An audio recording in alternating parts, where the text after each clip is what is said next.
처음 카메라를 들고 촬영을 시작했을 때 나는 그저 평범한 다큐멘터리 촬영이라고 생각했다. 하지만 그날의 공기는 뭔가 달랐다.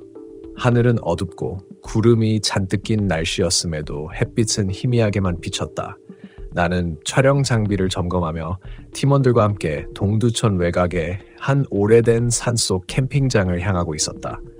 그곳은 예전에 군사 훈련이 있던 장소라 알려져 있었고 지금은 버려진 듯한 느낌을 주는 곳이었다. 나무들 사이로 난 좁은 오솔길을 따라 걸으면서 나조차도 모르게 손이 떨렸다. 평소에는 이런 환경에 익숙했지만 오늘은 달랐다. 숨을 들이쉴 때마다 습한 흙냄새와 오래된 나무 냄새가 코를 자극했고 내 마음은 점점 불안으로 차올랐다. 우리 촬영팀은 5명이었다. 나는 카메라를 담당했고 조명과 음향, 진행, VR, 기록 담당자까지 모두 각자의 역할을 가지고 있었다. 처음 도착했을 때 캠핑장은 이미 폐허처럼 느껴졌다. 부서진 벤치와 쓰러진 나무, 낡은 화장실 건물까지. 그러나 가장 이상한 점은 아무 소리도 들리지 않는다는 것이었다. 바람 소리조차 희미하게만 들릴 뿐 주변에는 생명체의 흔적이 거의 없었다. 나는 이 묘한 정적 속에서 이상하게 마음이 조여오는 느낌을 받았다. 오늘 촬영 잘 될까? 라는 생각이 머릿속을 스치고 지나갔다. 첫 번째 촬영은 텐트 설치와 캠프파이어 준비 장면이었다. 우리는 각자 맡은 위치에서 장비를 설치하며 서로를 체크했다. 하지만 내가 느낀 것은 단순한 긴장이 아니었다. 누군가 뒤에서 나를 지켜보는 듯한 기분이 들었다. 뒤를 돌아보면 아무도 없었지만 시선이 느껴지는 그 공포는 점점 커져갔다. 나는 이를 무시하려고 애썼다. 촬영에 집중해야 한다. 이건 그냥 긴장감일 뿐. 스스로를 달래면서 카메라를 들고 팀원들의 모습을 담았다. 시간이 지나면서 분위기는 점점 묘하게 변했다. 캠프파이어가 점점 밝아질수록 나무들의 그림자는 이상하게 늘어나고 뒤틀렸다. 팀원 중 한 명이 저기 나무 사이에 뭔가 있는 것 같지 않아? 라고 말했다. 나는 순간적으로 숨이 멎는 기분이었다. 우리는 장난으로 웃으며 넘어갔지만 그 말은 머릿속에서 계속 맴돌았다. 나무가지 사이로 무언가 스쳐가는 그림자가 느껴졌고 그것은 마치 사람이 움직이는 듯한 속도로 나를 스치고 지나갔다. 하지만 내가 보는 순간 사라졌다. 팀원들도 나와 같은 반응을 보였지만 겉으로는 아무렇지 않은 척했다. 점점 공포는 감각적인 부분에서 증폭되기 시작했다. 카메라 장비를 설치하던 중 내 귀에 반복적인 문 두드리는 소리가 들렸다. 처음에는 바람이 문에 부딪히는 소리라고 생각했지만 그 소리는 규칙적이었다. 톡, 톡, 톡 계속해서 이어졌다. 나는 손을 떨며 팀장에게 말했다. 들려요. 이거 문 두드리는 소리 같아요. 그러나 팀장은 웃으며 아마 설치된 장비 때문일 거야. 신경 쓰지 마 라고 말했다. 하지만 소리는 점점 가까워지고 더 날카롭게 들려왔다. 그리고 불현듯 나는 공포의 최전선에 서 있다는 것을 깨달았다. 그날 밤 우리는 텐트 안에서 숙박을 했다. 모두가 불을 켜고 있었지만 내부는 이상하게 차가웠다. 나는 이따금씩 주변에서 들리는 발소리, 낮게 울리는 목소리, 그리고 나무 사이에서 스치는 형체를 느꼈다. 특히 한순간 나는 카메라를 설치하던 자리 근처에서 희미하게 사람처럼 움직이는 형체를 보았다. 형체는 우리를 향해 다가오는 듯했지만 가까이 갈수록 점점 희미해졌다. 공포가 최고조에 달했을 때 나는 침착함을 유지하려고 애썼다. 마음속으로는 이건 내가 상상하는 거야 라고 되뇌면서 동시에 내 몸은 떨고 있었다. 다음날 아침 촬영팀은 캠핑장 주변을 탐사하기로 했다. 우리는 오래된 화장실 건물과 주변 숲을 카메라에 담으며 동두천의 이야기를 기록하려 했다. 그때였다. 화장실 문이 천천히 열리는 소리가 들렸고 우리는 모두 얼어붙었다. 아무도 그곳에 들어가지 않았는데 문은 스스로 열리고 있었다. 나는 숨을 죽이고 팀원들과 눈을 마주쳤다. 그 순간 공포가 물리적인 체험으로 바뀌었다. 우리는 조심스럽게 그곳으로 다가갔고 문틈 사이로 카메라를 들이밀었다. 아무것도 없었다. 하지만 문틈 안쪽에는 오래된 벽지에 붙어있는 무언가가 희미하게 흔들리고 있었다. 그것은 마치 누군가가 살짝 우리를 지켜보고 있는 듯한 느낌을 주었다. 하루 종일 우리는 이상한 현상에 시달렸다. 캠프파이어 주변에서는 바람 소리조차 이상하게 들렸고 나뭇가지 사이에서 계속해서 움직이는 그림자가 보였다. 팀원 중 한 명은 발목이 갑자기 시큰거리는 통증을 느꼈다고 했고 또 다른 팀원은 카메라 화면에서 사람 얼굴처럼 보이는 형체를 발견했다고 했다. 나는 점점 의심과 공포 사이에서 갈등했다. 정말 여기에 뭔가 있는 걸까? 아니면 우리가 너무 긴장해서 생기는 환상일까? 그러나 모든 증거는 점점 우리를 현실로 끌어들이고 있었다. 촬영이 끝나고 나서도 그날의 기억은 쉽게 사라지지 않았다. 나는 집에 돌아와서도 캠프파이어의 불빛과 나무 그림자, 그리고 그 희미하게 움직이던 형체를 떠올리며 잠을 이루지 못했다. 심리적으로 압박이 심해지자 나는 촬영 장비와 녹화 파일을 다시 확인했다. 화면 속에서 우리는 분명히 이상한 그림자와 소리를 포착하고 있었고 그것은 단순한 촬영 실수가 아니었다. 그때 깨달았다. 오늘 경험한 공포는 단순한 상상이 아니며 실제로 존재하는 무언가와 마주친 것이었다. 그 경험 이후 나는 촬영팀과 함께 다시는 혼자 그곳을 찾지 않기로 했다. 또한 장비를 설치할 때도 더 철저히 준비하고 예상치 못한 상황에 대비하도록 했다. 하지만 마음속 깊은 곳에서는 그날 밤 우리가 맞닥뜨린 공포가 여전히 나를 따라다닌다는 사실을 부인할 수 없었다. 인간의 이성과 논리로 설명할 수 없는 단순히 감각으로 느끼는 공포. 그것이 진짜 귀신이었다는 사실을 나는 인정할 수밖에 없었다. 밤이 깊어지면서 나는 여전히 그날 밤 캠프파이어 주변에서 느낀 긴장을 떨쳐낼 수 없었다. 집으로 돌아오는 길 내내 손이 떨리고 차 안에서 스치는 가로등 불빛조차 낯설게 느껴졌다. 그러나 우리는 다음 촬영 일정 때문에 다시 동두천으로 돌아가야만 했다. 팀원들도 나와 비슷한 심리 상태였지만 아무도 그것을 직접적으로 말하지 않았다. 대신 장비 점검과 촬영 계획 이야기를 계속하며 긴장을 억눌렀다. 나는 운전하면서도 계속 뒤를 돌아보는 습관을 버릴 수 없었다. 혹시 또 누군가 따라오는 건 아닐까라는 불안이 머릿속을 맴돌았다. 다음 날 우리는 다시 캠핑장으로 향했다. 이번에는 좀 더 깊숙이 숲 안쪽으로 들어가 촬영을 진행할 계획이었다. 산길은 전날보다 훨씬 더 음산하게 느껴졌다.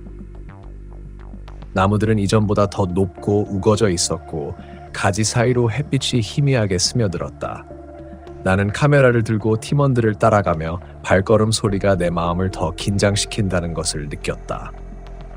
바닥에 떨어진 낙엽을 밟는 순간 나는 가벼운 공포를 느꼈다. 마치 나의 발자국 소리가 누군가에게 들려서는 안 되는 비밀처럼 숲속에서 속삭이고 있는 듯했다. 우리는 오래된 오두막 근처에 도착했다. 오두막은 전날보다 더 폐허 같았고 문은 반쯤 부서져 있었다. 하지만 이번에는 이전과 달리 나는 오두막 안에 들어갈 준비를 했다. 팀원 한 명이 문 안쪽이 너무 어두워요라고 말했지만 나는 촬영을 위해 조명을 켜고 내부를 촬영했다. 처음에는 아무것도 보이지 않았다. 그러나 카메라 렌즈를 통해 보는 순간 나는 숨이 멎는 기분을 느꼈다. 오두막 안쪽 구석에서 희미하게 형체가 보였다. 그것은 사람의 모습 같았지만 너무 흐릿했고 움직임은 인간답지 않았다. 우리는 서로 눈빛을 교환하며 말없이 조용히 관찰했다. 그때 갑자기 바람도 없는 오두막 안에서 문이 3개 닫혔다. 나는 몸이 굳은 채로 카메라를 들고 서 있었고 팀원들은 공포에 질린 표정으로 주변을 살폈다. 발소리가 들렸다. 그러나 이번에는 발소리가 단순히 나무 사이에서 나는 소리가 아니었다. 그것은 천천히 규칙적으로 우리 쪽으로 다가오고 있었다. 팀장도 숨을 죽이고 소리를 들었다. 우리는 아무 말 없이 서로를 바라보았고 동시에 내 심장은 점점 더 빠르게 뛰기 시작했다. 나는 손을 떨며 카메라를 들었다. 화면 속 형체는 점점 더 선명해졌고 마치 우리를 관찰하는 듯 눈을 맞추는 것 같았다. 그 순간 나는 마음속으로 결심했다. 이건 도망쳐야 한다. 그러나 몸은 움직이지 않았다. 심리적 공포와 육체적 공포가 동시에 몰려와 나는 한동안 움직일 수 없었다. 그러다가 팀장이 작은 목소리로 모두 밖으로 나가자고 말하며 우리를 이끌었다. 나는 카메라를 들고 달리면서도 화면 속 형체가 여전히 우리를 따라오고 있는 듯한 느낌을 받았다. 숲 밖으로 나온 후에도 공포는 쉽게 사라지지 않았다. 우리는 캠프파이어 근처에서 잠시 숨을 고르며 상황을 정리했다. 그때 팀원 중 한 명이 내게 말했다. 카메라로 찍은 영상 다시 확인해봤어? 이상한 그림자가 계속 따라다녀. 나는 손이 떨리는 것을 느끼며 카메라 화면을 확인했다. 화면 속에서 우리는 분명히 어떤 흐릿한 형체를 포착하고 있었다. 그것은 단순한 그림자가 아니었다. 형체는 때때로 사람의 형상을 하고 때때로 공기처럼 희미하게 사라졌다. 나는 심리적 갈등과 현실적 증거 사이에서 혼란스러웠다. 한편으로는 이건 단순히 환상일지도 몰라라고 합리화하려 했지만 또 다른 한편으로는 정말 여기에 뭔가 있어라는 직감이 마음 깊숙이 자리 잡았다. 촬영이 끝나고 집으로 돌아오는 길, 나는 계속 뒤를 돌아보며 숲속에서 느꼈던 시선과 움직임을 떠올렸다. 공포는 단순히 순간적인 감각이 아니라 몸과 마음 깊숙이 파고들어 내가 잠들 때까지 따라왔다. 우리는 촬영 내용을 분석하며 숲속에서 겪은 모든 현상을 기록했다. 음향 파일에선 분명히 사람의 목소리 같기도 하고 동물의 울음소리 같기도 한 이상한 소리가 남아 있었고 카메라 영상에서는 눈에 보이지 않는 형체가 반복적으로 나타났다. 나는 그 데이터를 보면서 혼란스러움과 공포를 동시에 느꼈다. 이것은 단순한 촬영 오류일까? 아니면 진짜 우리가 마주한 공포일까? 나는 팀원들과 이야기를 나누며 서로의 경험을 공유했다. 모두가 비슷한 느낌을 받았고 공포를 단순히 과장하거나 상상으로 치부할 수 없다는 것을 인정했다.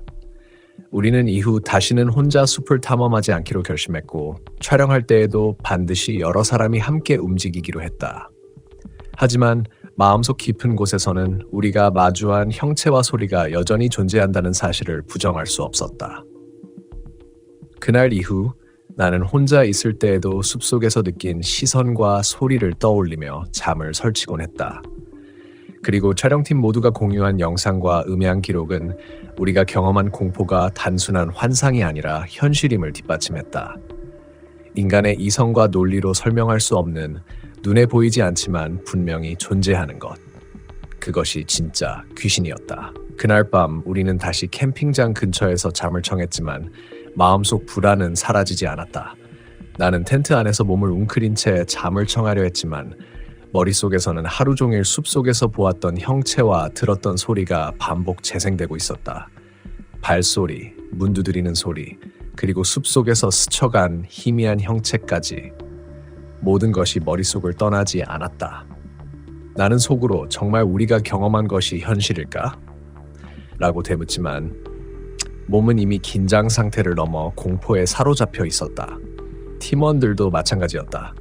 한 명은 계속해서 작은 소리에 깜짝 놀랐고 다른 한 명은 촬영한 영상을 반복해서 확인하며 화면 속 형체를 찾고 있었다. 우리는 서로의 상태를 확인하며 마치 함께 견디고 있다는 사실에 안도하려 했었다. 그러나 그 안도감도 잠시일 뿐 캠프파이어에서 나온 희미한 연기와 나뭇가지 사이로 스며드는 그림자는 끊임없이 우리를 압박했다. 나는 이 순간 인간의 심리와 육체가 동시에 공격받는 기분을 이해할 수 있었다. 새벽이 되자 숲속은 더 깊은 어둠과 정적에 잠겼다. 나는 조용히 카메라를 들고 주변을 살폈다. 그 순간 나무 사이에서 불현듯 움직이는 그림자가 눈에 들어왔다. 숨이 멎는 듯한 순간 나는 움직이지 않고 숨을 죽였다. 형체는 서서히 우리 쪽으로 다가왔고 나는 손가락 끝까지 긴장이 퍼지는 것을 느꼈다. 팀장도 내 옆에서 숨을 죽인 채 상황을 지켜보았다. 순간 형체가 사라졌다. 마치 존재하지 않았던 것처럼 공기만 남았다. 그러나 나는 이 몸 전체가 굳은 상태였고 심장은 도망치고 싶은 마음과 현실을 받아들이고 싶은 마음 사이에서 요동쳤다. 그날 오전 우리는 숲속 더 깊은 곳으로 들어가 촬영을 계속했다.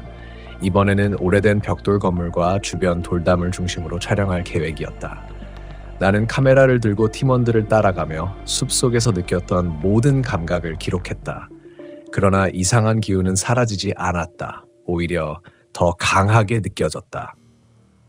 바람 한 점 없이 정적이 이어지는 순간 나는 귓가에 낮게 들리는 속삭임 같은 소리를 느꼈다.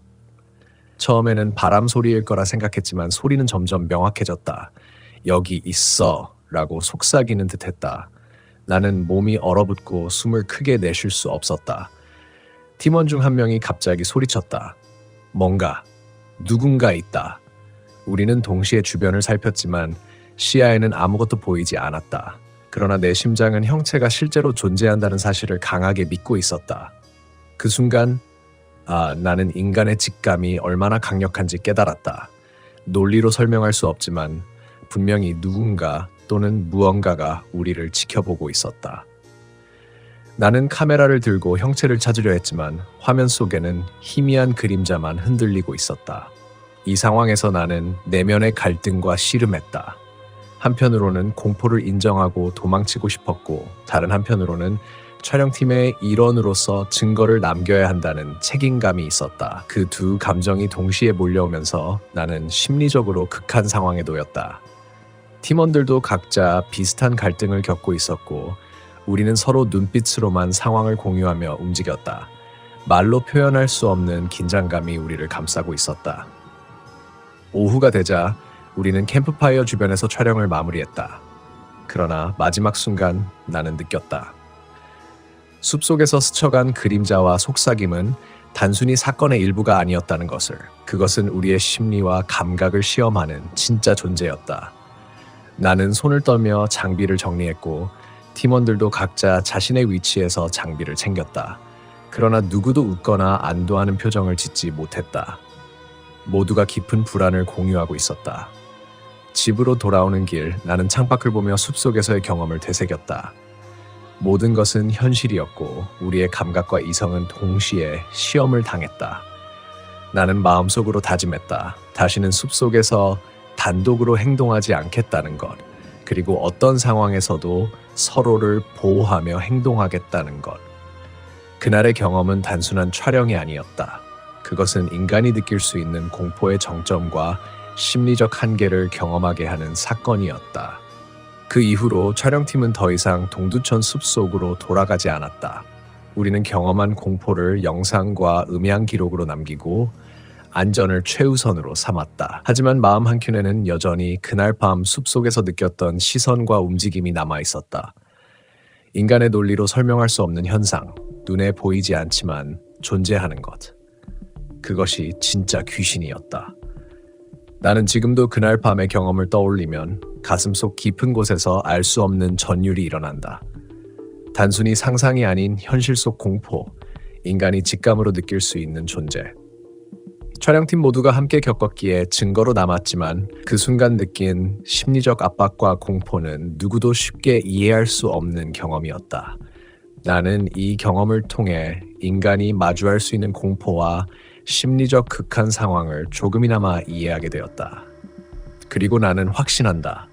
우리가 경험한 것은 단순한 환상이 아니었으며 그 존재는 지금도 어딘가에서 우리를 지켜보고 있을 것이다. 그날 밤의 공포는 단순한 기록이 아닌 인간이 느낄 수 있는 가장 현실적이고 진정한 귀신 체험이었다. 촬영이 끝난 후 우리는 집으로 돌아와 서로의 상태를 점검했다. 아무도 겉으로는 피곤해 보이지 않았지만 마음속 깊은 곳에서는 여전히 숲속에서 느낀 긴장과 공포가 남아 있었다. 나는 혼자 방에 앉아 촬영한 영상과 음향 파일을 다시 확인하며 숲속에서 겪은 모든 순간을 하나하나 되짚었다. 화면 속에서 보이는 희미한 형체, 반복적으로 들리는 속삭임과 발소리, 카메라에 잡힌 미묘한 그림자들. 그 모든 것이 현실이라는 사실을 인정할 때 나는 등골이 오싹해졌다. 팀원들과 영상 분석 회의를 진행하면서 우리는 서로의 경험을 공유했다. 한 팀원은 난 그 순간 도망가고 싶었지만 몸이 말을 듣지 않았어요 라고 말했다. 또 다른 팀원은 카메라로 볼 때마다 뭔가 우리를 지켜보고 있다는 느낌이 들었어요. 논리로 설명할 수 없었어요 라고 덧붙였다. 우리는 모두 같은 감정을 공유하고 있었지만 각자의 경험은 미묘하게 달랐다. 어떤 이는 발소리와 그림자에 집중했고 나는 속삭임과 심리적 압박에 가장 큰 영향을 받았다. 이 차이점은 우리가 겪은 공포가 단순히 환경적 요소가 아니라 인간 심리와 직접 맞닿아 있다는 것을 보여주었다. 그날의 경험을 통해 나는 몇 가지 중요한 교훈을 얻었다. 첫째, 인간이 느낄 수 있는 공포는 단순한 시각적 요소나 소리만으로 결정되지 않는다는 것. 그것은 심리적 상태, 환경적 압박, 그리고 서로의 존재까지 복합적으로 작용해 극대화된다. 둘째, 공포를 경험했을 때 혼자서 그것을 극복하려 하면 심리적 부담이 폭발적으로 증가한다는 것. 우리는 5명이 함께 있었기에 서로의 존재가 일종의 보호막 역할을 했지만 동시에 팀원 한 명의 불안이 다른 사람에게 전염되기도 했다. 인간 심리는 공동체 속에서 더욱 강력하게 반응하고 때로는 서로를 더 긴장시키기도 한다는 사실을 깨달았다. 이 경험은 우리 촬영팀의 행동 방식에도 큰 변화를 가져왔다. 이전에는 개인 장비 점검과 개별 촬영에 의존했지만 이제는 항상 팀 전체가 함께 움직이며 서로를 확인하고 보호하는 방식으로 바뀌었다. 또한 위험 요소를 미리 인지하고 대비하는 과정이 중요하다는 것을 알게 되었다. 숲속에서 발생한 모든 현상은 우리가 미리 준비하지 못한 환경적 변수와 심리적 취약점을 그대로 드러낸 것이었다. 따라서 이후 촬영에서는 장비 배치, 이동 동선, 비상 연락 체계 등을 철저히 계획하게 되었다. 그러나 마음속 깊은 곳에선 여전히 숲속에서 느꼈던 존재가 떠나지 않았다. 나는 밤마다 문득문득 그날의 소리와 그림자를 떠올리며 알 수 없는 전율을 느꼈다. 인간의 이성과 논리로 설명할 수 없는 경험, 그것이 진짜 공포였다. 우리가 겪은 현상은 단순한 귀신 이야기나 도시 전설과 달랐다. 그것은 직접적인 체험을 통해서만 알 수 있는 현실 속 공포였다. 이 사건 이후 나는 개인적으로 공포와 심리적 한계를 관찰하는 습관을 갖게 되었다. 숲속에서 느꼈던 직감과 감각은 단순한 상상이 아니었다는 사실을 잊지 않으려 했다. 또한 공포에 직면했을 때 인간이 어떻게 반응하는지, 각자의 심리 상태가 어떻게 변하는지를 기록하고 분석하는 습관이 생겼다. 이는 나뿐만 아니라 촬영팀 전체에게도 중요한 경험이었다. 우리는 서로의 반응을 관찰하고 이를 통해 공포 상황에서 서로를 보호하고 지원하는 방법을 배웠다. 결국 동두천 숲속에서 겪은 사건은 단순한 촬영 경험을 넘어선 것이었다. 그것은 인간의 심리적 한계와 공포에 대한 실험이자 인간과 미지의 존재가 맞닿을 때 발생하는 긴장의 연속이었다. 우리는 이 경험을 통해 눈에 보이지 않는 것과 마주하는 방법을 조금이나마 이해하게 되었고, 동시에 인간이 느낄 수 있는 공포의 깊이를 체험했다. 영상과 음향 자료는 이후 우리 팀의 가장 중요한 기록이 되었다. 그것은 단순히 공포 체험을 기록한 자료가 아니라 인간의 심리적 반응과 공포의 본질을 담은 연구 자료였다. 나는 그 자료를 다시 보며 숲속에서 느꼈던 시선과 속삭임, 움직이는 형체가 현실이라는 것을 스스로에게 확인시켰다. 우리는 그 존재를 단순히 귀신이라고 부르지만 실제로 그것은 인간이 느끼는 공포의 형태로 나타나는 미지의 실체였다. 마지막으로 나는 이 경험을 통해 인간이 공포와 마주했을 때 어떻게 대응해야 하는지를 배우게 되었다. 공포를 인정하고 이를 무시하거나 과장하지 않고 팀과 함께 대응하는 것. 환경적 요소와 심리적 요소를 모두 고려하며 언제든 대비할 수 있도록 계획하는 것. 그리고 무엇보다 자신의 감각과 직감을 믿되 이성을 유지하는 것. 이는 단순한 촬영팀의 생존 전략을 넘어 인간이 미지와 마주할 때의 중요한 교훈이었다. 나는 지금도 그날 밤 숲속에서 느꼈던 존재를 떠올리면 가슴 깊은 곳에서 알 수 없는 떨림이 일어난다. 그것은 단순한 공포가 아니었고 인간이 경험할 수 있는 가장 현실적이고 진정한 공포였다. 촬영팀 모두가 함께 겪었기에 기록으로 남았고 우리는 서로의 존재 덕분에 그 공포를 견딜 수 있었다. 하지만 마음속 깊은 곳에서는 그 존재가 지금도 어딘가에서 우리를 지켜보고 있을 것이라는 생각을 지울 수 없다. 동두천 숲속에서의 그날 밤 경험은 이제 나에게, 그리고 촬영팀에게 단순한 이야기가 아니라 삶의 한 부분이 되었다. 우리는 공포를 단순히 두려워하는 것이 아니라 이를 이해하고 대응하며 서로를 보호하는 방법을 배웠다. 그리고 이 경험은 앞으로 우리가 마주할 미지의 존재와 상황에서도 조금 더 침착하고 준비된 마음으로 대응할 수 있는 힘을 주었다. 나는 이 이야기를 나누며 단순히 공포 체험을 전달하는 것이 아니라 현실 속 공포를 통해 인간이 얻을 수 있는 교훈과 심리적 통찰을 함께 전하고자 한다. 동두천 숲속에서의 경험은 끝났지만 그날 밤 우리가 느낀 공포와 심리적 압박, 그리고 인간과 미지의 존재가 맞닿는 순간의 긴장은 여전히 우리 마음속에 살아 숨쉬고 있다.